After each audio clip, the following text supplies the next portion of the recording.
మద్దెని నియోజకవర్గంలో Congress party MLA ఎన్ని భయభ్రాంతులకు గురి చేసినా కూడా 100 రోజులలో నెరవేరుస్తా అని చెప్పినటువంటి హామీలను పక్కకు పెట్టి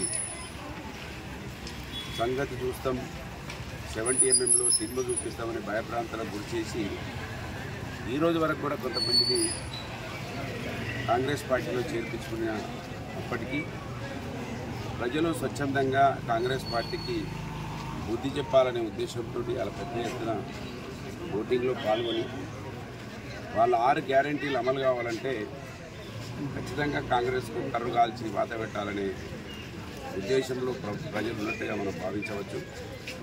ఖచ్చితంగా ప్రజలు తెలంగాణ ప్రజలు కావచ్చు, మంత్రి నియోజకవర్గ ప్రజలు కావచ్చు, గత బీఆర్ఎస్ పార్టీ ప్రభుత్వం కేసీఆర్ గారి నాయకత్వంలో ఏ విధంగా సంక్షేమము అభివృద్ధి తెలంగాణ ముందుకెళ్ళిందో ఇవాళ 5 నెలలని ఏ విధమైనటువంటి విధ్వంసం జరిగిందో కళ్ళతో చూసిరు కనుక ఆలోచించి తమ ఓటును వినియోగించుకుంటున్నట్టుగా నేను భావిస్తూ ఉన్నాను. పెద్ద మెజార్టీ నియోజకవర్గం నుంచి పొప్పులీశ్వర్ గారు గోదావరి కని బిడ్డ వారి కారు గుర్తుకు ఓటు వేసి కేసీఆర్ గారికి బలమిచ్చి కేంద్రంలో తెలంగాణ గొంతు ఉండాలంటే అది బీఆర్ఎస్ పార్టీ అనేది ప్రజలందరూ కూడా గమనించినట్టుగా నేను భావిస్తూ ఉన్నాను.